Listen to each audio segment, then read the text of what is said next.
இருந்த நேரம் மாறி பூக்கும் நேரம் வரும். நீ பூத்து காய்த்து கனி கொடுத்து வாழ்க்கை மாறிவிடும்.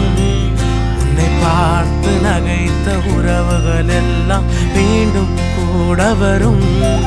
நீ நீதியின் வாழ்க்கை வாழ்ந்தவன் என்று ஊரே பேரு சொல்லும்.